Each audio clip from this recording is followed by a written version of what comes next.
Bom, gente, seguinte, essa aula de hoje, ela tem muito foco no capítulo 6 desse livro aqui, né, que foi organizado pelo Fadel e pela professora Maria Helena Barros, né? Então, muita coisa do que a gente, né, do que for falado está baseado, né, no capítulo desse livro. E eu e a Amanda, a gente fez uma divisão, como é um capítulo muito extenso, né, ele é bem denso. Então, a gente fez a seguinte divisão, né? A parte mais bruta mesmo do capítulo, a Amanda vai estar tratando na segunda parte. Eu vou ser muito breve, vou estar fazendo uma introdução, porque como a gente começa a falar sobre a luta dos trabalhadores pela saúde, né, a gente remete aí à questão dos movimentos dos trabalhadores, movimentos de luta dos trabalhadores e a questão dos movimentos sociais. Então a gente começa a falar sobre a questão da luta, dos movimentos que se constituem através das lutas, e a gente começa a pensar, né, a gente precisa estar pensando o que é essa luta, né? O que é? Quando a gente fala de luta, quando a gente fala do trabalhador, quando a gente fala de movimento social, o que é a luta? O que nos remete quando a gente fala em luta? Né? O que vocês acham? O que é a luta para você? O que é a luta? Busca de melhoria, de conquista. A busca de melhoria, de conquista, não é isso? Mas o que? Várias forças, várias pessoas se juntando, não é isso? Em prol de alguma coisa, né? De alguma reivindicação, não é isso? E outras questões, né? Por que lutar? Por que você acha que a gente precisa lutar, que o trabalhador precisa lutar, que ele precisa se movimentar, se mobilizar para essa luta? Determinação do patrão, do governo. Sim. É necessário que se busque, que se conquiste. Exatamente. Participação. Exato. E aí, para quê? Para que lutar? A gente luta para quê? Para melhorias, né? Para ter os seus direitos adquiridos, para ter direitos garantidos, né? Garantia de direitos. Oi? Eu que já tenho, não vai acontecer. Isso, a gente vai falar aqui à frente sobre isso. Não perder, né? Isso é um caso sério, né? Porque depois que a gente ganha, a gente acha que nunca vai perder, não é isso? Depois que está garantido, a gente acha que está garantido, né? Que a coisa já está ali petrificada, que não vai correr riscos. Beleza. E aí a gente tem que ver quem luta, né? Quem participa dessa luta? Quem compõe essa luta? Quem participa? Né? Quem? sociedade civil organizada. Né? Sociedade civil organizada. Ou desorganizada, trabalhador mesmo. Isso. E aí, aí fala dos mascarados. E a gente pergunta, mas como lutar? Né? E como? A última questão aqui, como? Como a gente luta? Como que a gente consegue estruturar, articular isso? Assim falou o alemão, trabalhador e trabalhadora do mesmo. Né? Então assim, eu coloco essas questões iniciais para a gente começar a pensar, porque às vezes a gente se engaja em alguns movimentos, em algumas lutas, e muitas vezes sem ter muita consciência daquilo que está acontecendo, daquilo que está sendo reivindicado, daquilo que está sendo tratado, né? Então às vezes a gente começar a questionar esses pontos é muito importante para a gente se situar, né? Onde eu estou, por que eu estou aqui, o que eu estou fazendo, para que eu estou fazendo isso, como que essa minha luta está se organizando, né? Então a gente precisa estar antenado, né? E ter a consciência disso. Bom, vamos lá. E a gente traz alguns conceitos, né? Quando a gente fala em luta, a gente lembra, como inicialmente disse, a gente lembra sobre movimentos sociais, que essas lutas elas se constituem através dos movimentos, não é isso? Então esses movimentos sociais, a gente tem aí alguns conceitos que eu trago para vocês, que boa parte deles já foi contemplada na fala de vocês, já comecei a perceber a questão do grupo de indivíduos, né?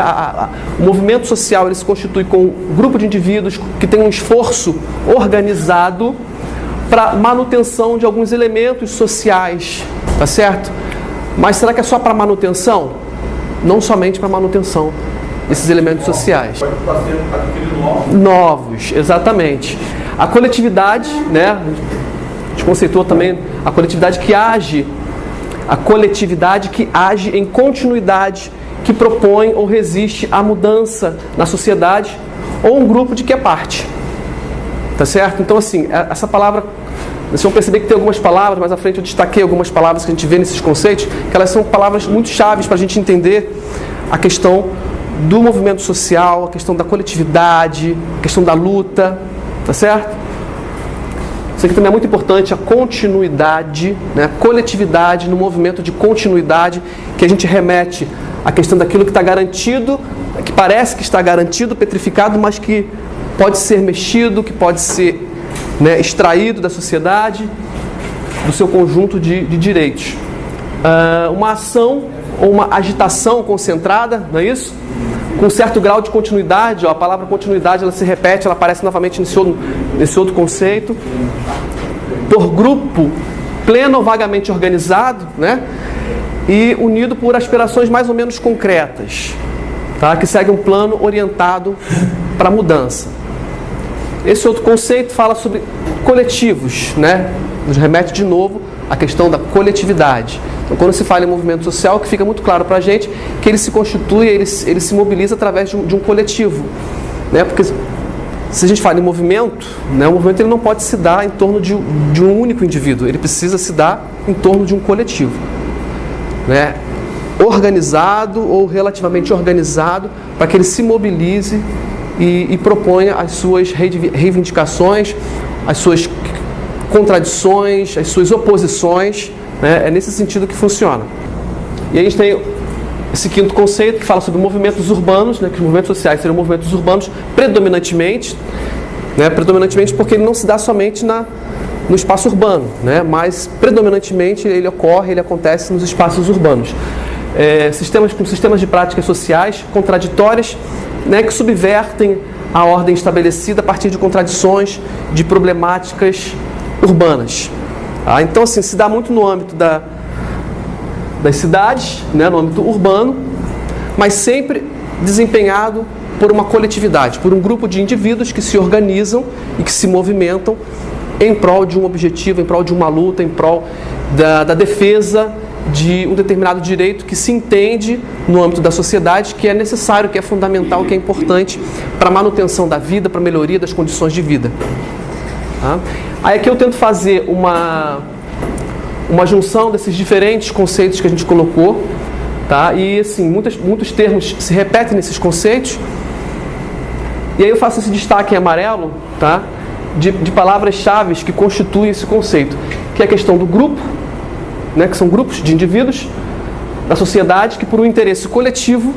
Então, quando se fala em movimentos sociais, quando se fala em luta, a gente não está falando de um interesse individualizado, a gente está falando de um interesse coletivo, tá? Que age para se organizar em maior ou menor grau, tá certo? A questão da organização ela é importante, porque o movimento, para que ele seja bem constituído, para que ele seja bem articulado, ele precisa ter um certo grau de organização, né? Porque senão vira, né, uma coisa muito solta. Oi? Era bagunça. Então precisa ter uma organização mínima necessária, que é muito importante, a fim de propor mudança ou manutenção, que o colega falou lá atrás, não é isso? Para manutenção de quê? Da forma corrente de vida, ou a mudança dessa forma de vida. Então o movimento social, a luta, ela tem essa característica, tá? De estar olhando sempre para uma mudança ou para a manutenção das atuais condições de vida. Surge a partir... Um exemplo aí lá na Grécia, eles falavam querendo dividir um valor para aposentadoria de quem já recebe, né? Exato, não diferente do que a gente tem vivido aqui, né? Hoje a gente está fazendo essas mudanças, mas quem garante que lá na frente isso não venha ocorrer com a gente também? Exato, então a gente percebe, né? Não tem nada garantido. Isso. Tá, então assim, esses movimentos eles surgem a partir de quê? Por que surge um movimento social? Por que a gente se organiza para reivindicar alguma coisa, para contrapor, né? Para lutar? É porque existe uma inquietação, que é uma insatisfação, não é isso? Do sistema de viver e de uma aspiração mais ou menos concreta por um novo modo de vida aí, tá? Que é permeado por um certo grau de continuidade. Então a gente vê aqui, aspiração, né? A sociedade ela deseja alguma coisa, ela demanda alguma coisa, ela requer alguma mudança ou alguma manutenção, num certo nível de continuidade, tá? Essa questão da continuidade ela é importante, por quê? Porque às vezes quando a gente consegue adquirir um determinado direito, ele se materializa através de alguma legislação, né, a gente acha que aquilo ali nunca vai ser modificado, né, a gente acha que aquilo ali vai permanecer. Mas assim, a nossa realidade prova totalmente o contrário, que a gente hoje sofre, né, esses ataques, esses grandes riscos de termos muitos direitos conquistados, né, subtraídos. Então isso é um risco. Vamos lá. E nessa lógica dos movimentos sociais, a gente tem alguns elementos que são definidores de movimentos sociais. Alguns elementos que caracterizam, que definem esses movimentos sociais. que são a identidade, né? Qual é a identidade do movimento social? Como que o movimento social, ele se caracteriza, ele se constitui, ele se identifica? Então, a gente pode fazer algumas questões, né? Quem somos? O que queremos? O que defendemos? Qual é a nossa luta? Então, a gente saber onde nós estamos inseridos, qual é a nossa reivindicação, qual é a nossa pauta, qual é a pauta de luta que nós temos, a gente precisa entender, não é isso?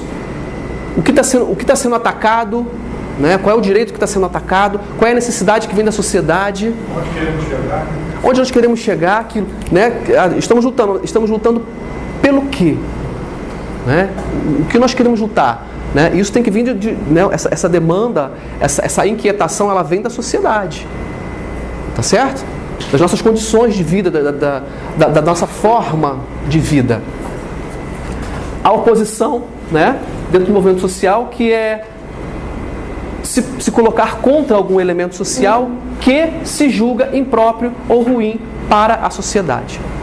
Então, esse é um outro elemento que define movimentos sociais. E a totalidade, que é extremamente importante, porque a minha luta beneficia a sociedade como um todo, não somente os que são engajados em movimentos sociais. Nem todas as pessoas que usufruem de uma determinada conquista, né, que ensejou por uma luta, elas estavam naquele movimento. Não é isso? Elas participaram daquele movimento. Nem todos querem participar, mas é muito bom a gente poder usufruir daquilo que foi conquistado pela luta. Não é isso? Mas assim... Normalmente isso acontece com os bancários. Os bancários mesmo, a sua maioria não paga. As agências que fecham, o funcionário, em vez de ajudar, eles são direcionados para outras agências, o próprio patrão direciona, e acaba que a classe não se junta no mesmo objetivo, né? Em tese, assim, eles têm uma representação, né? Tem os sindicatos, né, que representam determinadas categorias profissionais e que estão nessa luta. Né? Mas, assim, interessante é que os trabalhadores estejam sempre conscientes, né? Eles saibam a identidade do movimento, né? Que oposição ao movimento faz. E essa busca pelos corações e mentes é um desafio muito grande para o movimento sindical, porque a gente se vê diante de um colega que argumenta que aquilo que nós estamos fazendo aqui é errado. E há aqueles que acham que o que a gente está fazendo é certo, mas que não vão fazer junto conosco, que terceirizam a luta. Então, vocês são o sindicato, foram eleitos para estar lá na porta, fazendo piquete para não lhe deixar entrar. Esse é o defeito. E isso a gente vê em bancos públicos, que não é aquele que, teoricamente, está com medo do desemprego. Ele está preocupado com a não promoção futura. Ele não está bem preocupado. Ele não entra na luta, ele sai e vai para a praia. Ele terceiriza a luta. Todo mundo ouve, consente e cala. É mais ou menos isso que está acontecendo no Brasil. Isso é para mim, é muito triste, porque eu vejo você por essa sequência de problemas sociais, como diz assim, por favor, vamos organizar, mas quem vai fazer essa sociedade ouvir que ele precisa se organizar? Uma trabalhadora falou para mim antes de outra, eu não sou obrigado a saber nada. Eu sempre fico muito preocupado quando a gente responsabiliza o trabalhador pela sua falta de consciência política. Eu acho que nós temos que cumprir o seguinte, o papel que a gente não está cumprindo na disputa ideológica do trabalhador. Porque senão é o seguinte, por que o trabalhador não vem? Essa é uma discussão, né? O trabalhador não vem. Eu acho também que a gente não tem que inventar, eu acho que a gente tem que voltar aos velhos métodos. Ao invés de achar que o trabalhador tem que vir aonde a gente está, o povão, nós é que temos que ir lá onde o povo está, né, para provocar o debate, levar a informação, porque antes havia uma aproximação do movimento social com o povo digamos assim, na periferia. Hoje não existe. Essa representação que a gente tem, de que as pessoas não estão interessadas em nada, é, por exemplo, totalmente incompatível com o que a gente teve ontem aqui nessa sala, no mesmo horário que a gente está hoje. um curso sobre SUS, puxado pelo professor Fabel, tinha mais de 60 pessoas aqui dentro. Absolutamente comprometidas. Foi o último dia do curso. No final a gente perguntou como é que ficou o curso em relação à expectativa, e as pessoas disseram que o curso tinha ido além da expectativa e que estavam perplexas com a quantidade de informação que elas não sabiam, e agora sabiam, e que o curso já tinha, e falava de várias coisas que já tinham repercutido na prática dela, porque todas as pessoas trabalham na ponta. Todas as pessoas trabalham na ponta, ciência social, imagem, todo mundo trabalha na ponta. Então, esse fato que eu vivi ontem aqui nessa mesma sala, nesse mesmo horário, vai completamente de encontro à afirmativa de que está tudo indo para e ninguém quer se interessar por nada, ninguém quer chorar nada. Essa introdução, o meu objetivo era realmente provocar para que vocês começassem a participar nesse sentido, porque a nossa lógica é realmente essa. Eu acho que a experiência de vocês, a vivência de vocês tem muito a contribuir nesse espaço, né, que é um espaço de troca, um espaço de construção, né, de conhecimento, enfim. Então, o objetivo dessa parte introdutória era realmente essa. Então, assim, se você, né, e eu percebo que isso foi disparado aqui, né? Então, assim, isso aqui são pontos para a gente continuar pensando, tá certo? É uma reflexão que ela não se encerra aqui. Acho que a gente tem que levar para os espaços onde a gente está frequentando, tá? Para aqueles espaços onde a gente representa determinados grupos e começar a pensar isso aqui, não só pensar, mas articular, tá? É a ação de fato. Tá? Eu não vou me estender, porque agora a Amanda vai estar iniciando efetivamente o capítulo do livro que fala sobre a luta dos trabalhadores pela saúde, trazendo os trabalhadores... No blog, né? Vai tudo entrar no blog, beleza? Vamos lá. A ideia Emerson traz uma discussão um pouco teórica e eu trago um pouco de história. Eu sempre gostei muito de história. Desde pequeno eu gosto de história. Eu acho que a história conhecer a história, lembrar da história, é um jeito importante da gente refletir, às vezes, as críticas. Então eu ficava pensando naquele dia, porque o trabalhador não... Tem história sobre isso, assim, tem coisas na história que explicam. Tem um texto que eu li para essa apresentação que falava sobre a história dos trabalhadores no tempo de Ford. Aí isso não está na apresentação, mas ilustra um pouco a discussão. E aí a fábrica da Ford nos Estados Unidos, ela tinha um modelo, que era um modelo de produção, mas trabalha um negócio tão sério, né? Assim, tão importante. A gente fala da centralidade, da importância do trabalho. E trabalho é formador de identidade. Eu, por exemplo, sou enfermeira. E o trabalho na fábrica de Ford não podia falar, não podia ter grupo, as pessoas não podiam estar coletivamente sentadas, os lanches eram muito pontuados, você tinha um jeito de ser um trabalhador da Ford e você não podia conversar e não podia sorrir. Prazer era para fora do trabalho. Aí a história que conta esse texto era de um senhor que trabalhava na Ford, um trabalhador da empresa, numa esteira, e era esteira. Ele construiu a ideia da esteira de montagem. Ele não podia sorrir. Então ele falava, sorria tipo ventríloco, com canto de boca. E aí aquilo passou para a família e na casa dele. E aí a história é que ele se estereotipou num estilo Ford de trabalhar, até para viver. Então eu acho que o modelo fordista, o modelo que vem de produção, que se existiu e ainda existe muito hoje e tal, fundou muito do que a gente é enquanto trabalha. E a história constrói muito da gente. As coisas, elas são culturalmente construídas, socialmente construídas, elas não são dadas a momento, né? As coisas não se dão agora, elas são construídas, assim, criadas. O próprio Movimento 64. Tem um grupo que eu recebo e-mail, um pessoal de Petrópolis, e que levanta como em 50, em 60, as pessoas se organizavam para culminar. Então são caminhos que vão se dando. O tipo de trabalhador ou de sociedade que a gente tem hoje, ela foi construída, ela vem sendo moldada, né? E assim, eu acho que produção e trabalho tem muito a ver com essa formação de sociedade que a gente tem. O papel de vocês, eu acho um papel extremamente fundamental, fundante, de ser sindicalista, assim, eu acho que é de lutar e buscar pelo trabalho.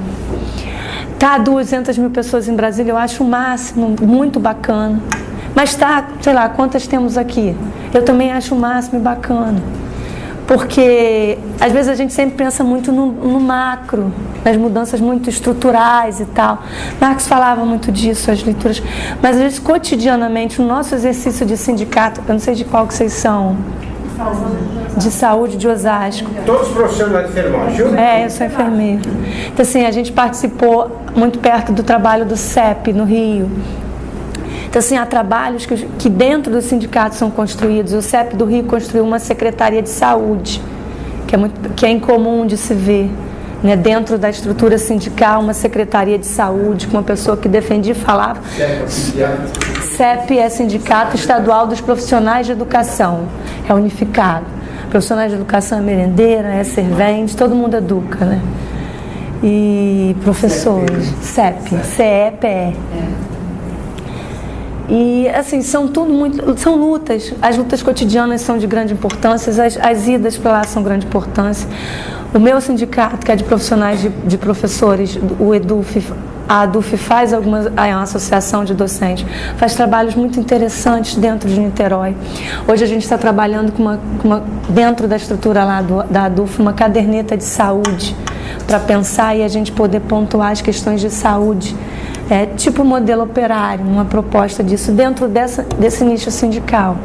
Assim, estamos num momento histórico de retrocessos, de conservadorismos ao extremo, também né, assim, acredito nisso, de enfraquecimento sindical, assim, há alguns autores que já vêm há muito tempo escrevendo. Ricardo Antunes é um que fala muito do papel do sindicato e de como está se construindo, do sindicato de negociação, muito menos do embate, né? Tem a história, hoje com a luta, o acordado sobre o legislado, tem um monte de coisa que está acontecendo, que são retrocessos e tal, mas tem muita ação sendo feita. Se a gente for pensar que está tudo muito ruim, acho que engessa a gente não caminha. Então, e a gente vê potência, mas assim, a grande mídia não vai mostrar isso. Eu lembro que eu vi na grande mídia a destruição das portas do Senado, né, como que teve vândalo, mas as 200 mil pessoas lutando e tal, pouco sei. Então não se espera que há uma deturpação do uso, né? Isso é controle social, a gente não está falando de movimento. Existe controle social. Na saúde a gente fez uma leitura inversa, tentou construir uma proposta na saúde onde se tenha conselho, conferências, tem controle social. Mas no modo geral, as ciências sociais falam isso. A grande sociedade tenta exercer o controle social das pessoas. Ceifar, tentar diminuir coletivo, né? Essa coisa do coletivo é importantíssimo no caminhar. Tentei buscar um nexo cronológico para falar de grandes movimentos, mas também de pensar como que a conjuntura propicia o esvaziamento do movimento também, né? Nesse olhar à história. Então é um pouco isso que a gente vai contar a história aqui. Essa é uma imagem que eu acho muito bonita. A Revolução Industrial é um grande marco para pensar a organização de sociedade, né? O trabalho, a gente não falou que é fundamental, o trabalho para pensar. E assim, a Revolução Industrial, ela vai marcar uma sociedade que a gente tem. E assim, didaticamente, algumas referências, ela trabalha com 3 momentos. E esses 3 momentos da Revolução são marcadores de construção de sociedade também. Que é o primeiro momento de máquina, de trabalho na máquina a vapor, nesse primeiro momento de indústrias maiores. Depois, a Revolução Industrial, ela tem um segundo momento que é muito pensar o Ford e o Taylor trazendo a ciência para pensar o trabalho. E hoje, com essa automação ao extremo, com a robótica, eu tiro do trabalhador e ainda falo para ele que ele precisa ser mais esperto, ser mais sagaz. Ele é um colaborador, ele não é meu funcionário, assim. Eu preciso motivar, isso tudo é uma lógica também, né? E a gente permeia a apresentação um pouco nessa linha. Essa imagem, então, traz um pouco da ideia da Revolução Industrial. O bacana, antes você tinha um trabalho que era manufatura, a gente fazia o nosso sapato, né? O indivíduo, um trabalhador, dominava o processo de trabalhador. Falaram de Marx aqui, do alemão, né? Foi você? Ele falava desse trabalho do artesão. Mas uma coisa que fala também, assim, da potência da Revolução Industrial para juntar coletivo. Aqui agora eu tenho classe operária, agora eu tenho coletivo de trabalhadores. para o bem e para o bem do trabalho. Assim, uma primeira discussão aqui, o que se teve na Revolução Industrial? Você tinha péssimas condições de trabalho, era extenuante o trabalho ao extremo, jornadas longas, crianças e mulheres trabalhando, né? O que se pensa o capital nesse momento? O que pensa o patrão e a organização nesse momento? Harmonizar, sugar você, mas não deixar você morrer. Porque se eu te sugar, você pode chegar ao extremo da morte. Eu não quero isso. Eu quero manter força produtiva. Então, a primeira legislação para pensar direito em trabalho, ela surge não com participação de ninguém, nem pensando para o bem do trabalho ou para as categorias ou o que for. A ideia é tentar equilibrar uma forma de explorar ao máximo para ter a mais-valia, mas também manter você vivo para continuar trabalhando. E mulher e criança entra como complemento dessa força de trabalho. Bota mulher e criança também trabalhando. Aí aqui é fotos de crianças. Essas máquinas de fiar, os exemplos, é muito com indústria têxtil, fiação. As crianças ficam passando, trabalhavam na máquina, mas catavam linha. Então a máquina continuava trabalhando e elas passando por baixo para pegar fiapo de linha, tecido. Me remeteu a pensar aquele trabalho de barco que tem barco a motor nesses estados que fazem transporte por barco no Pará e tal, que as crianças puxam o cabelo, eu lembrei disso. A ocorrência de acidentes assim era muito comum, de mortes de crianças e coisa, porque a máquina continuava funcionando e as crianças ali trabalhando. E as horas de 12 horas, 14 horas de serviço eram muito comuns. Então tem um autor, eu trouxe esse Deju, no livro da Loucura do Trabalho. Deju é um autor, ele é psiquiatra ligado à corrente da psicologia do trabalho, ele tem que ser uma psicodinâmica do trabalho. Nesse livro dele, o começo dele, ele traça uma história também sobre essa questão da saúde e trabalho, da saúde do trabalhador no início do século. Os exemplos dele no começo desse livro são mais francês, no primeiro capítulo do livro. Mas uma coisa que ele fala é real. Se vivia em uma precariedade tal, onde a ideia era não morrer. Então, assim, pensar saúde no que a gente conhece hoje, ou na perspectiva que a gente defende e pensa hoje, né, de um trabalhador que caminhe a vida, trabalhe, tenha prazer. Nesse momento aqui, é muito difícil, é impossível. A ideia é sobreviver no trabalho e não conseguir buscar outros.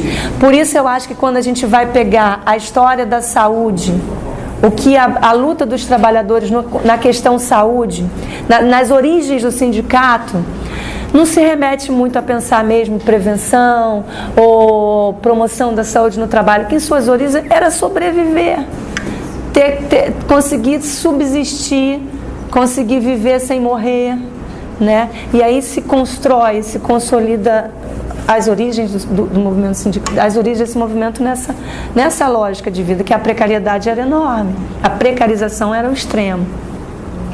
Então ele fala isso. Eu preciso aqui identificar, aí a saúde dele está entre aspas ali, né? Falar de saúde, porque a gente entende também hoje que saúde não é só o corpo, né? Que saúde tem a ver com trabalho, tem a ver com renda. A gente hoje pensa um conceito ampliado de saúde. Promover saúde é viver, ter prazer, ouvir música, namorar, né? Assim, né? Tudo isso faz viver. Andar a vida é ter saúde. Aqui não dá para pensar nada disso. Então, assim, esse é o contexto que se tem. Essa é a busca que está posta.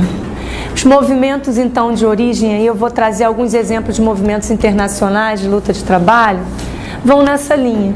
O primeiro deles é essa figura do Ned Ludd, que são os quebradores de máquina. Não sei se vocês conhecem. Alguns exemplos desses eu vou passar rápido, porque assim, a parte do princípio vocês já sabem todos. Eu conheci mais tentando melhorar a apresentação. Ele é inglês e eles quebravam as máquinas. Aí é um pouco do hino. A ideia de marchar para quebrar a máquina. E aí é uma luta mais acirrada, armada, né? Aqui é o exemplo do cartismo, é um outro exemplo de movimento. Então, o Ned Ludd, você teve esses quebradores. Os quebradores eles foram condenados à morte, né? Então, um primeiro exemplo de movimento organizado foi quebrar-se as máquinas, vamos destruir as máquinas, mas esse foi reprimido com muita pressão, né, com muita pouca delicadeza, e as pessoas foram mortas desse movimento. Aí se extinguiu a questão do LUD. Depois você tem o cartismo, onde você tem aí um movimento de legislar sobre saúde e trabalho. A Carta do Povo é uma associação de operário que reivindicam melhores condições de trabalho, jornadas de trabalho menores, né? Sufrágio universal masculino, é isso mesmo, era para os homens votarem. Ainda não tem mulher e criança, continua trabalhando, mas ela o início não vai ter essa questão toda. Todos esses movimentos começam na Inglaterra, porque a Revolução Industrial ela começa na Inglaterra, né? Você vai ter esses movimentos acontecendo mais lá. É um movimento que também ele é reprimido, massacrado, se não se atende às reivindicações. Normalmente, se tinha um movimento de reivindicação, a luta é assim, né? O movimento de luta a gente vai ver na história, tentando entender um pouco a história. Ele vai, você não consegue tudo, aí muita coisa se conquista, mas se perde depois. Então, nesse início, às vezes se ouve, mas se não põe em prática, ou mesmo se desconsidera totalmente, né? E aí o cartismo aqui, Trade Union, que é uma lei voltada em 1824, também no parlamento inglês. A partir dessa lei que permite associação de trabalhadores, você tem uma germinade sindical. Algumas referências consideram o Trade Union como uma ideia de nascimento do sindicato nessa legislação aí, onde agora eu posso juntar, permitido por lei e tal, e reconhecimento disso. Na Inglaterra, em 1824. Aqui é a primeira internacional. Aí, assim, depois que se tem, nesse período de 1800 e tal, se tem no mundo, principalmente pouco o Brasil, né? Vocês vão ver que o Brasil tudo vai chegar muito tarde aqui. Mas hoje a gente já conhece. Então, assim, se tem uma mudança de ideias mesmo, a partir da própria Revolução Industrial, do proletariado massacrado, dessa separação burguês-proletário. Então você vai ter outras ideias surgindo no mundo e organizando movimentos. Então você tem o socialismo, né? Você tem o comunismo, o anarquismo, que são ideias desse período. O socialismo vai ter vertentes, tem o socialismo utópico, né? Tem o socialismo mais ligado, o socialismo ligado à igreja. Leão XIII vai falar que faz um socialismo, né? E aí edita uma lei lá para dizer sobre o trabalho. Então vai correr pensamentos que vão organizando as pessoas nesse período de 1800. E aí a corrente socialismo científico com Marx e Engels, né? Vão para as eleituras e vai ter o comunismo como algumas referências falam como vertente do socialismo, mas sim como vertente do socialismo. E aí se organiza movimentos maiores, isso vai ganhando um corpo maior. E aí a Primeira Internacional é esse exemplo, nessas novas ideias, de direitos, do trabalho, da questão da submissão do proletariado, de que eu preciso buscar não só a subsistência, mas existir com qualidade. Aqui ainda a questão de saúde é muito pouco discutida, né? Nem aparece, talvez aparece sim, não vou dizer que não aparece, porque, por exemplo, Marx fez uma enquete operária, saúde do trabalhador, a gente sempre lembra disso, ele fez um estudo sobre a saúde dos trabalhadores numa indústria. Então não quer dizer que você não tenha preocupação, mas eu ainda vivo numa tal sociedade onde eu preciso pensar, sobreviver e direitos elementares de cidadania que não se tem, né? E aí a Primeira Internacional é um exemplo de movimento onde as organizações e sindicatos de todo mundo para a melhoria das condições de trabalho, né? E aí o período da Primeira Internacional. Aqui são fotos, Marx e tal, congrega. A história. E aí outro exemplo de movimento, história da sono, às vezes. Eu conto história para meu filho, para dormir. Mas a história do 1º de maio, que é legal também. Qual que é a história do 1º? E vocês já devem saber, né? Então essa parte a gente corre mais. Mas o 1º de maio a gente lembra de Chicago, lembra dos mártires de Chicago. Diz que muitas pessoas morreram. Então assim, o 1º de maio, acho que se pensa outro jeito, se discute outro jeito, porque as pessoas esquecem da história. A história do 1º de maio há que ser contada, como a história da ditadura precisa ser contada. Né? Precisa se lembrar das pessoas que pagam um alto preço.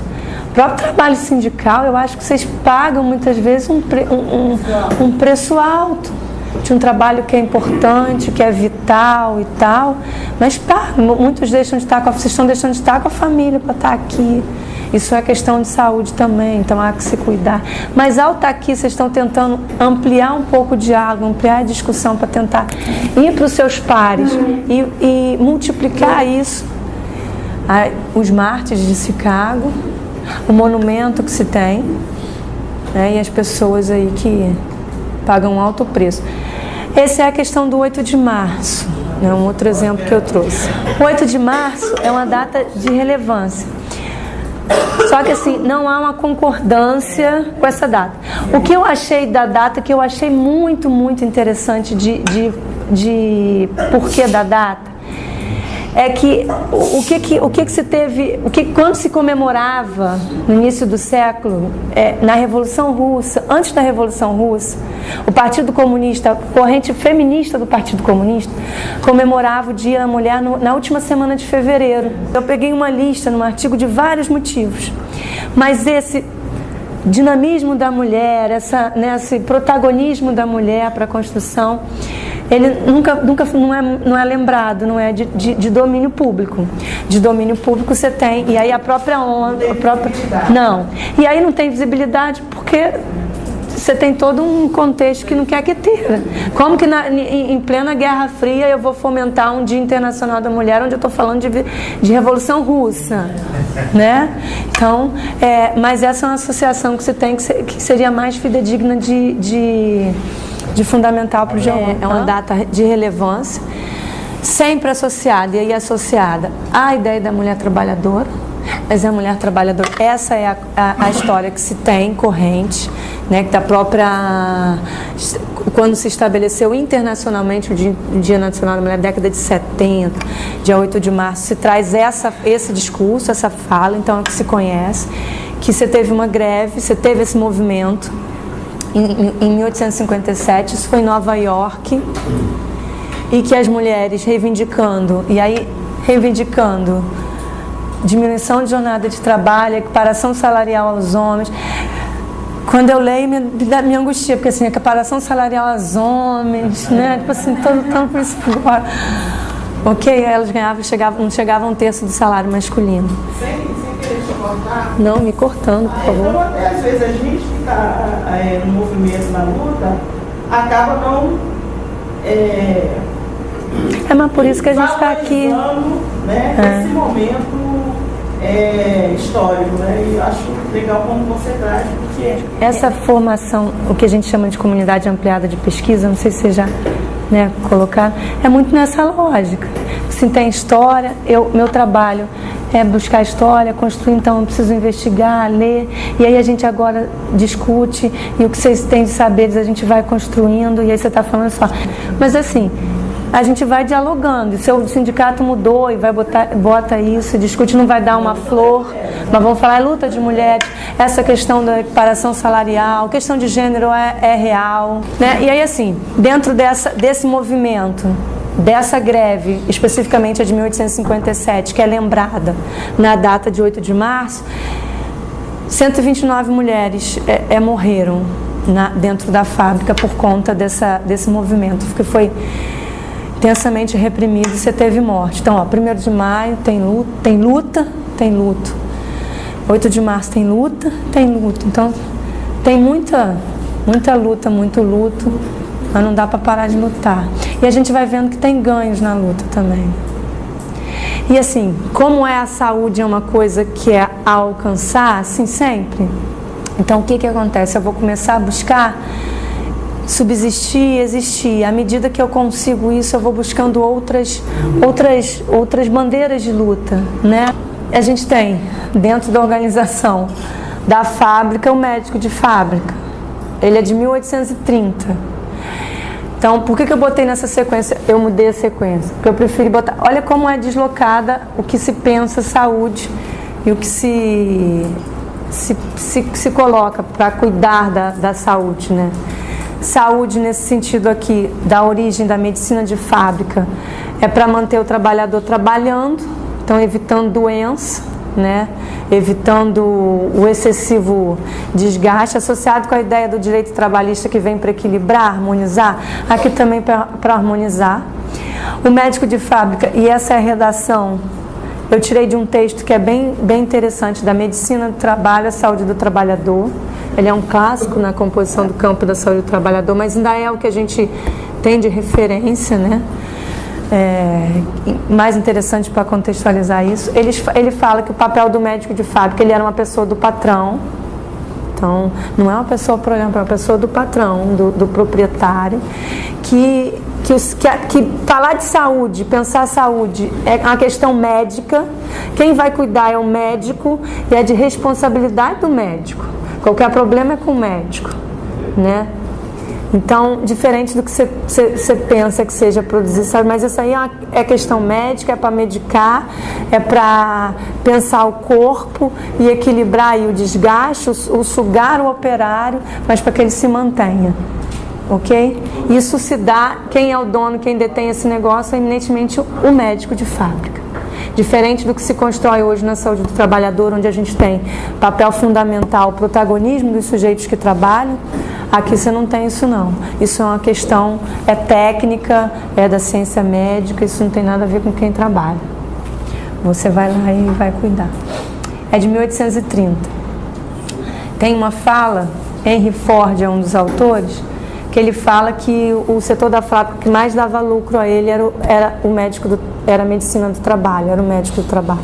Que ele conseguia lá equilibrar, fazer alguma coisa e o pessoal continuava trabalhando.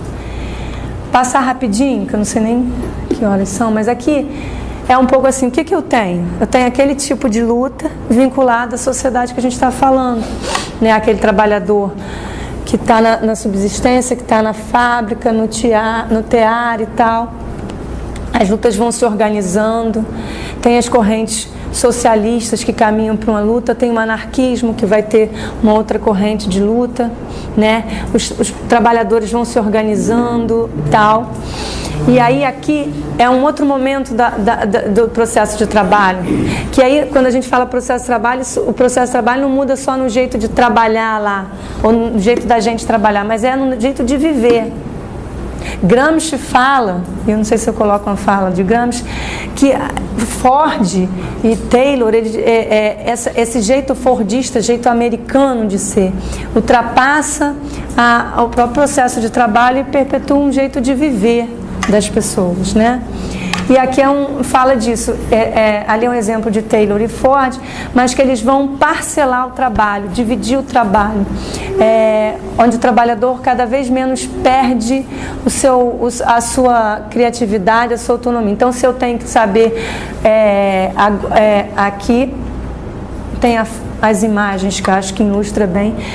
O filme do Chaplin é um filme que todo mundo, a maioria conhece, né? Tempos e Movimentos. Então, o Taylor, ele vem com a ideia de tempos e movimentos. Então, eu vou ensinar você a ser um especialista em rodar o parafuso, e você vai rodar esse parafuso muito bem. E quanto menos você sabe, melhor você vai fazer tecnicamente aquele trabalho. Vai ter quem pensa o trabalho e vai ter quem faz o trabalho. Quem faz o trabalho não precisa pensar. Vai ser quase que adestrado aquele processo de trabalho parcelado, dividido, mecânico, despossuído. Desjur, que é aquele autor que eu comento, é um autor ligado à saúde mental e trabalho. Se a gente fala que discutir saúde, corpo mesmo, se manter saudável, né, assim, nunca era falado, prevenção não era falado, que dirá pensar a saúde mental das pessoas. Essa questão da saúde mental, ela vai surgir mais aqui nesse processo de trabalho taylorista fordista. Não são os mesmos, mas começa com Taylor e Ford inventa a esteira. Então a possibilidade do parcelar, agora eu não preciso nem me mexer, eu fico parado e a peça vai passar. Parcelado, dividido, daquele jeito lá. E para que Ford? E o que Ford traz? E aí eu acho que de sociedade isso é interessante e me fez lembrar quando vocês estavam falando um pouco da classe, ascensão da classe e tal, do governo, que também trabalhou, né? É que também tem uma lógica de consumo nessa história. Taylor pensa o trabalho, o movimento, ele é engenheiro, vai trazer a ciência, processo de trabalho, Ford vai falar disso de um outro estilo de viver, né? O cara rígido, né? O prazer é para fora do trabalho e eu preciso. Se você trabalha mais, você ganha, então você tem um bônus por não trabalhar ao extremo, né? Então você ganha $5. Ele era o cara que mais pagava quando inventa o processo, quando ele pensa as fábricas da Ford, ele é o melhor paga. E aí por quê? Ele pensa que quem está fazendo tem que comprar o carro dele também. É uma lógica que ultrapassa o fazer no trabalho, a técnica, ultrapassa, vai para a sociedade, vai para o modo de ser, né, e de viver. Então assim, quem compra, então comprar um carro também é importante nessa lógica de produção, de quem é de São Paulo, né? Então vamos ter também, né, fazer e ter. Isso incute. Aí a leitura em Gramsci ele faz uma análise do Fordismo e ele fala Fordismo e americanismo, esse modelo de viver americano que vai consumir e de consumo. Novos métodos de trabalho são inseparáveis de um novo modo de viver. Mas assim, então o que se tem aqui? Pensando na cronologia, aqui eu já estou década de 60, então Taylor e Ford eles são conterrâneos em idade, mas Taylor começa a mudar o processo de trabalho para agora não é mais máquina a vapor, agora eu tenho eletricidade, né?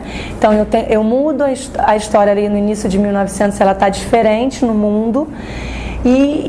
Mas assim, não vai funcionar, você vai ter uma economia prosperando, se prospera.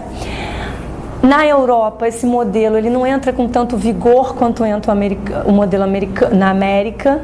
Então a América, nesse modelo taylorista fordista, ele é os Estados Unidos são de grande importância na história. Na Itália, se expande para o mundo todo, mas, por exemplo, Itália é onde vai ter fábrica, onde você vai ter mais questionamentos acerca disso. Apesar de você ter um incremento aí de indústrias e tal, você tem muita morte, doença em trabalho, as pessoas adoecem nessas fábricas, adoecem por doença mental, por processo de trabalho repetitivo, por outras questões de precariedade, de condição de trabalho mesmo, insalubridade nos ambientes de trabalho. Aí na década de 60, e é por isso que eu trouxe agora aqui, surge um movimento na Itália, que é um movimento que serve de base. Eu acho que vocês devem ter escutado aqui o movimento operário italiano de luta pela saúde.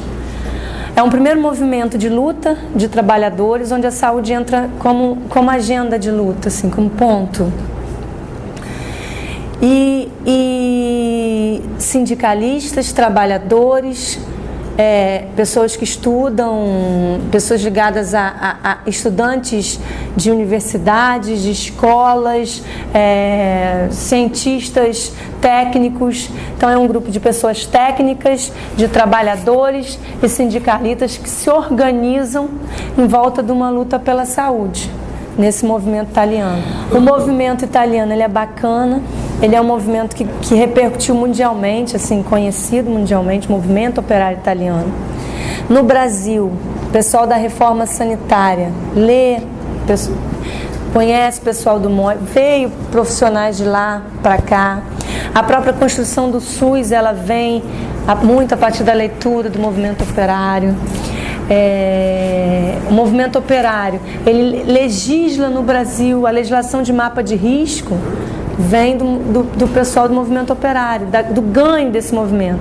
Então, um exemplo de luta importante, que foi feita em volta da questão da não só de salário, mas também que salário, renda, trabalho, lazer, isso tudo tem a ver com saúde, mas diretamente na pauta era pensar condições de trabalho que levam a riscos, que levam a adoecer, riscos químicos, físicos. Os trabalhadores iam para os processos de trabalho, avaliavam, fizeram comissão de fábrica, isso sempre, técnicos, trabalhadores e sindicatos juntos. A ideia de CIPAs que se tem aqui, a ideia inicial, vem muito do que se tem no modelo operário, alguns avanços, foi posta nas normas regulamentares no Brasil. Hoje as CIPAs não se dão do jeito que se propõe, né? Mas assim, alguns sindicatos, por exemplo, conseguiram, eu conheço, e aí o sindicato que eu sou ligada é o Sindicato de Educação, a gente trabalha com profissionais de educação, pessoal de João Pessoa, eles conseguiram montar comissões de saúde nas fábricas, com apoio do sindicato de lá, que não é o CEP, e aí eles fizeram uns trabalhos bem interessantes de comissão de escola, onde você tinha trabalhador de escola, sindicato junto, pessoal técnico da universidade, trabalhando nos locais de trabalho para pensar saúde, mapear risco, mas muito mais voltado, não era na NR, mas na metodologia do MOI. Hoje, em pesquisa, o campo da saúde do trabalhador, que a gente fala aqui, né, do saúde do trabalhador, muito da história da saúde do trabalhador, um monte da história da saúde do trabalhador está no modelo operário italiano. É um grande modelo de exemplo de luta por saúde e de método de pesquisa também, porque é uma pesquisa que bacana, né, uma ciência que é legal e socialmente comprometida, ela não se faz com ninguém indo lá aplicando questionário, se faz com as pessoas juntos, se constrói saberes conjuntos, né? E aí, assim, aqui é um exemplo de transparência de alguns avanços que se conseguiu. E aí, assim, correndo um pouco de história de Brasil, então o que eu trouxe de principais lutas internacionais e tal, significativas, trouxe até o MOI. E aí, a partir daí, a gente construiu uma proposta de conhecer um pouco o que é a nossa realidade. Porque tanto o MOI quanto o 1º de maio são datas que precisam ser lembradas e que fundamentaram a luta daqui. Essas coisas chegaram para cá tardiamente, mas chegaram no Brasil. Pessoas também, houve luta e luto aqui demais, né? O Brasil ele é bem atrasado, então a gente falou que a gente vem tardiamente para cá. A abolição da escravatura, a gente aboliu, se a gente for pensar em Brasil livre, assim, sem trabalho escravo, isso é 132, coisa assim, quando a última vez que eu contei, 132, é pouquíssimo tempo que a gente aboliu a escravatura, se for pensar. A gente é cidadão, o exercício de cidadania plena, eu não sei se a gente ainda, né, conseguiu construir. Porque se a gente for parar para pensar a nossa história, a gente era colônia de Portugal, depois foi república há pouco tempo, aboliu a escravatura, trabalho livre, foi pouquíssimo, né? Depois foi negócio de política de café com leite, que era coronel que mandava. Depois de coronel mandar, veio Vargas.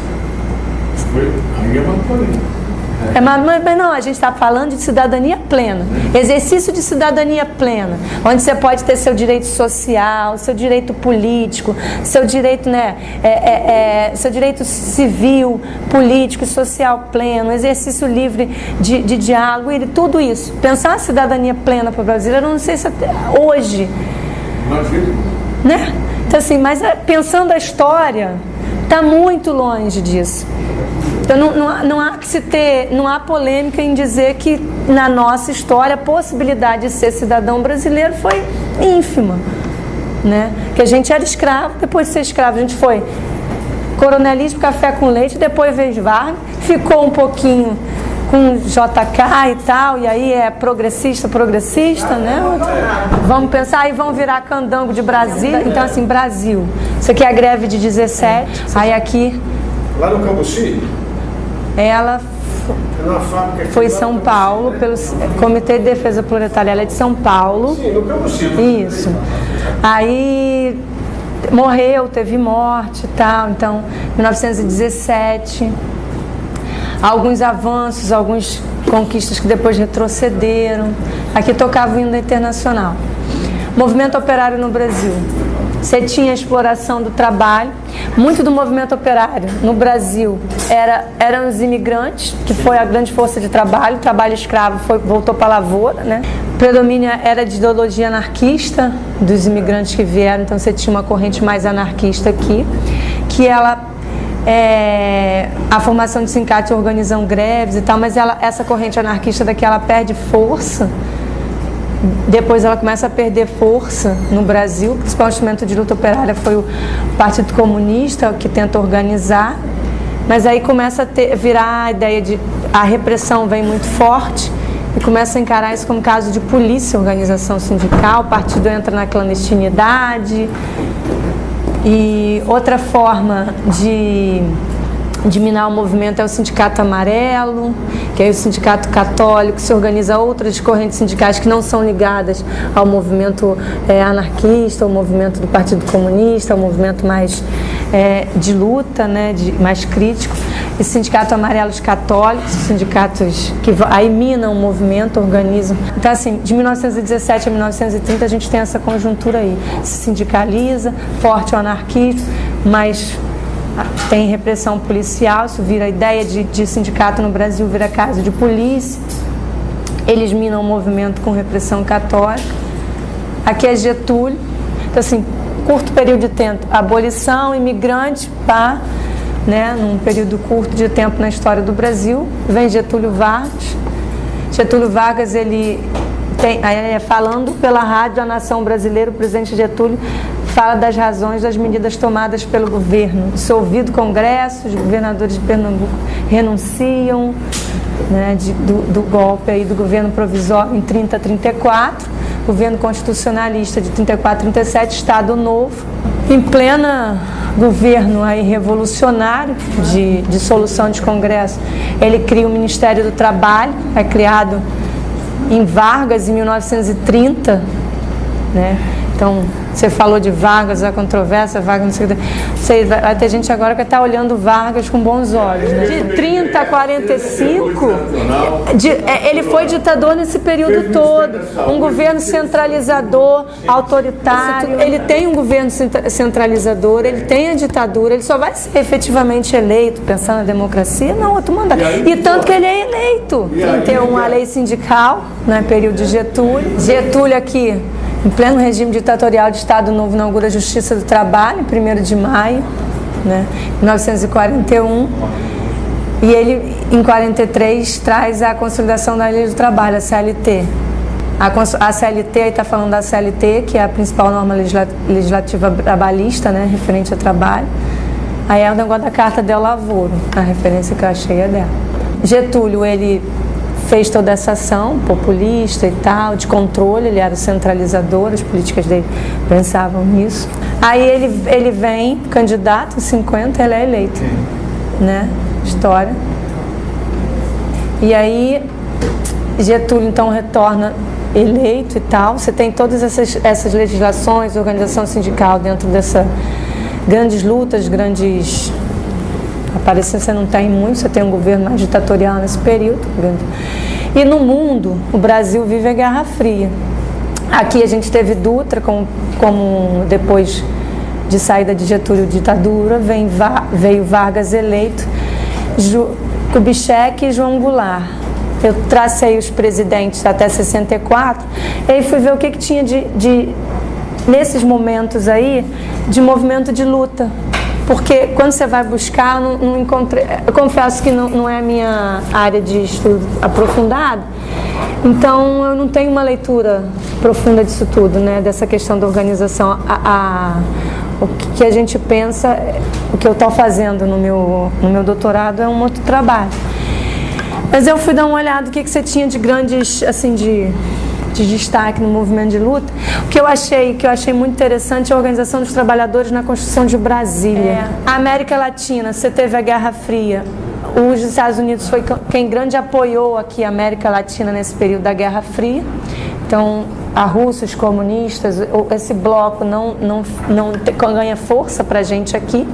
Os Estados Unidos que ganha força e aí vai apoiar as várias ditaduras que se originam depois aqui. Mas em Kubitschek eu trouxe essa foto dos Candangos de Brasília. Existiu um evento, que aí tem um filme, eu confesso, desculpa, eu assisti um pedaço do filme, vocês já devem ter visto, alguns de vocês conhecem, sobre os Candangos de Brasília, o filme. E conta e narra nesse filme, são vários depoimentos de trabalhadores na construção de Brasília e de como eram as condições de trabalho. Eram canteiros de obras com mínimas condições de higiene, de trabalho. A ideia de pensar a saúde, ou proteger a saúde, passava longe. E assim, mas os Candangos de Brasília, esse filme tem depoimentos de jornadas de trabalhos extenuantes, onde as pessoas cada vez estavam lá para trabalhar, então trabalhavam sem parar, né? E tem um relato de uma chacina, de morte. O que eles fizeram em Brasília? Eles organizaram uma polícia paralela que era para controlar os canteiros e a construção. E essa polícia é extremamente truculenta. Então teve um movimento de trabalhadores de um canteiro que reclamaram das condições de trabalho, da falta das condições de dormitório, de higiene e as jornadas extenuantes. A polícia tentou coagir isso. Eles não conseguiram, num primeiro momento, debelar o movimento de trabalhadores. Os trabalhadores expulsaram a polícia naquele momento, mas eles voltam depois no canteiro à noite, quando os trabalhadores estão dormindo. O relato oficial é de 6 mortes. Relatos de trabalhadores, mais de 100 mortes de trabalhadores. Nesse filme, relato de polícia em represária a não ter conseguido controlar o movimento de reivindicação. E aí, assim, tinha que inaugurar Brasília e cada vez se acelerava o trabalho. Além dessa aceleração que eu fui lendo, fui falando, poxa, como foi terrível a construção de Brasília. Para Brasília estar nessa situação hoje, dá vontade, né?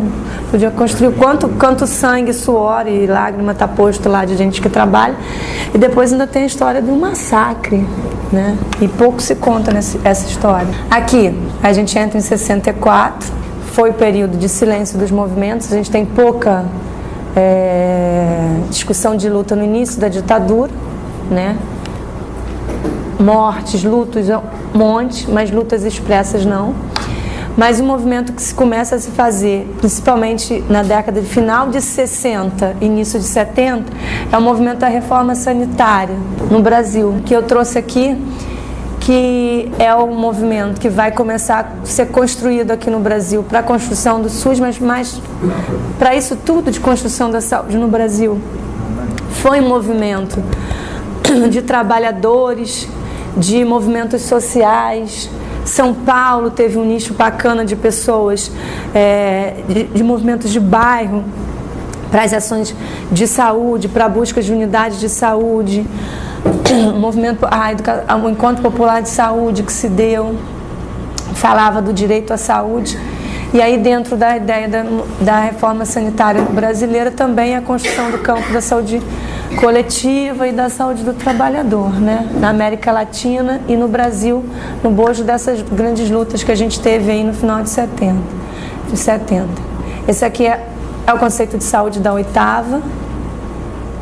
Achei legal a gente trazer. Está nos anais da 8ª conferência, é a saúde que a gente pensa.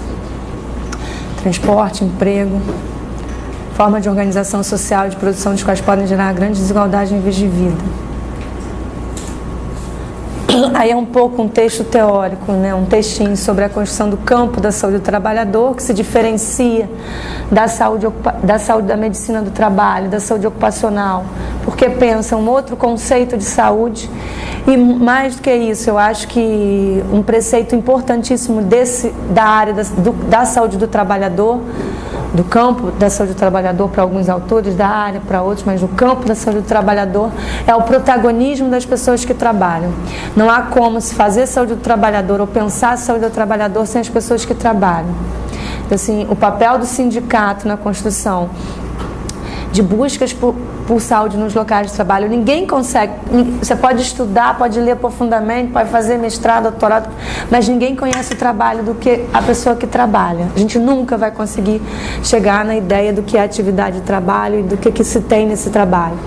E o trabalho não só como um trabalho que gera doença ou que vai me dar a dor ou o sofrimento, mas um trabalho que o que a gente busca é um trabalho potencializador de saúde. O trabalho é muito importante para a vida, é centralizador para a vida.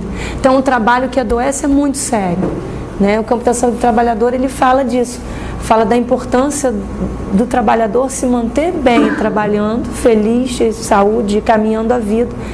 E entendendo que para conseguir lutar e buscar melhorias nas condições de trabalho e tudo mais, você precisa do protagonismo desses sujeitos que trabalham. Reconhecer as lutas.